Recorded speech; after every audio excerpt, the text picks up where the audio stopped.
Yoho, selamat datang di channel DOP Anime. Kepada nakama semua, silakan follow IG kami juga untuk mendapatkan info resmi dan terbaru dari kami. Yoho, bagaimana keadaan langit di luar sana? Apakah mendung, cerah, atau sudah turun air? Bagaimanapun kondisinya, semoga kita selalu diberi kesehatan. Sekarang, manga One Piece chapter 974 merupakan chapter yang membuat kita geram sekaligus tidak sabar ingin melihat kelanjutan pertempuran antara bajak laut Kid, Law dan Luffy melawan antek-antek bajak laut Kaido. Sehingga hal yang akan kita bicarakan sekarang adalah mengenai One Piece chapter 975 dan apa yang terjadi di babak-babak selanjutnya.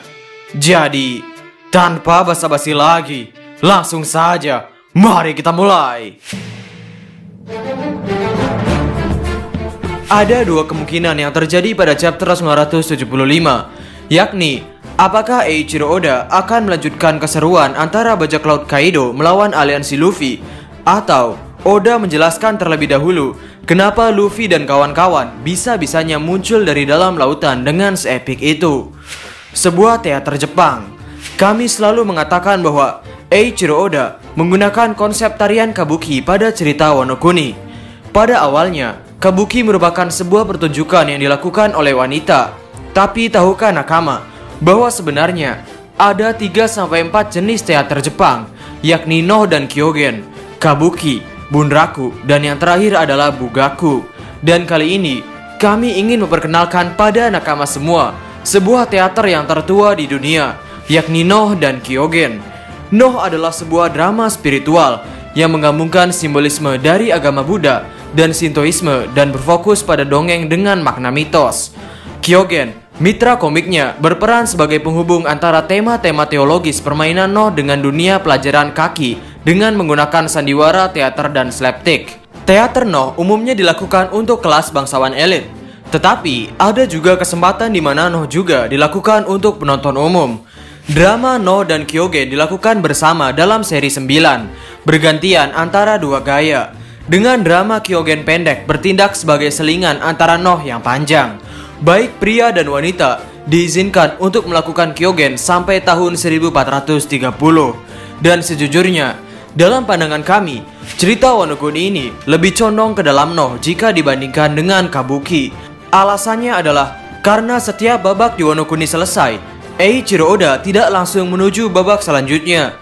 Eiichiro Oda selalu menyelinginya dengan cerita yang lain, seperti kondisi Kurohige, Reverie, yang mana hal itu dianggap seperti Kyogennya dunia One Piece. Ya, kami juga bukanlah orang yang ahli mengenai sejarah atau pengetahuan mengenai teater seni Jepang. Kami hanya membaca dan mengetahui pengetahuan itu melalui internet saja. Jadi, jika ada kesalahan atau apapun itu, nakama bisa langsung berkomentar di bawah. Jika tidak digabung dengan Kyogen, drama No sendiri dibagi menjadi 5 babak. Yang pertama adalah babak Divine. Pahlawannya bagaikan Tuhan, tokoh akhirat dan lain sebagainya. Pahlawannya berdoa di akhir drama. Mungkin dalam dunia One Piece-nya adalah Kinemon dan kawan-kawan yang dikatakan sudah mati, tiba-tiba saja muncul kembali di Wano Kuni. Babak kedua adalah Suramono. Biasanya pahlawannya hampir mati. Dan ada juga yang mengatakan di babak ini samurainya mati. Dan dalam dunia One Piece-nya adalah kematian Yasuie. Babak ketiga adalah Kazuramono. Pahlawati dan sering romantika cintanya menjadi fokus, yang mungkin dalam dunia One Piece-nya adalah Amatsuki Toki dan Kozuki Oden. Babak keempat adalah Zetsuno, No yang tidak bisa dikelompokkan atas 4 kelompok lainnya. Ceritanya mengenai kejadian yang ada pada zaman saat itu, atau cerita lain yang beraneka ragam. Babak kelima biasanya isinya mengenai setan atau cerita mengenai binatang buas, yang mungkin ini ada kaitannya dengan akhir perang dengan kekalahan bajak laut binatang buas Kaido. Ya, setelah nakama mengetahui arti dari kelima babaknya, mungkin nakama juga memiliki sudut pandang bahwa Eiichiro Oda sepertinya tidak sepenuhnya menggunakan referensi No dalam Wano Kuni, yang artinya terdapat unsur teater drama Jepang kabuki di sini. Dan sejujurnya, No adalah sejenis drama yang terdiri dari utai atau cerita dalam gaya syair yang dibawakan pada waktu pementasan. Jika nakama perhatikan, dalam beberapa adegan tertentu, Eiichiro Oda juga menyelipkan kata-kata narator yang begitu mengguncang seperti ketika Oden Kozuki bertekad untuk mengalahkan Kaido. Kami akan menjelaskan alasan kenapa kami menjabarkan hal-hal tadi. Sekarang mari kita kembali ke One Piece. Kami pernah membaca, tapi sampai saat ini kami masih belum menemukan lagi sumbernya, bahwa Eiichiro Oda pernah ditanya bahwa One Piece merupakan cerita yang bertemakan bajak laut. Namun kenapa jarang sekali pertempuran di atas lautan? Dan Oda menjawab bahwa sedikit sulit untuk menggambar pertempuran di atas lautan. Namun saya sudah tidak sabar ingin membawa hal itu pada Wano Kuni.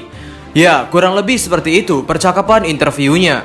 Dan di akhir chapter kemarin, kita benar-benar melihat bahwa kapal bajak laut saling berhadapan di atas gelombang laut yang sangat ganas dan hujan yang begitu deras. Kami selalu menunggu bahwa Eiichiro Oda akan menyuguhkan pertempuran di atas kapal secara serius. Karena jika kita lihat lagi ke belakang, pertempuran di atas kapal biasanya terjadi ketika kelompok Kurutobi Jerami melawan antek-antek biasa atau ketika mereka sedang kabur dari sebuah permasalahan. Babak ketiga ini baru terjadi 20 chapter. Babak kedua kemarin selesai dengan total 35 chapter, sehingga ada sekitar 15 chapter lagi yang tersisa. Perang secara resmi akan dimulai pada chapter 975. Entah apakah di chapter tersebut Luffy hanya perlu menumpas para antek-antek biasa Kaido, atau memang antek-antek ini adalah orang-orang yang kuat. Mari kita tunggu saja sebuah pertempuran di atas gelombang laut ganas. Sebuah scene yang sangat kami tunggu-tunggu dari manga One Piece. Babak keempat dan kelima Wano Kuni. Berdasarkan teater Jepang No, babak keempat berarti cerita mengenai kejadian yang ada pada zaman saat itu atau cerita lain yang beraneka ragam. Maka besar kemungkinan babak keempat ini akan menjadi babak di mana bala bantuan dari luar pulau Wano Kuni datang.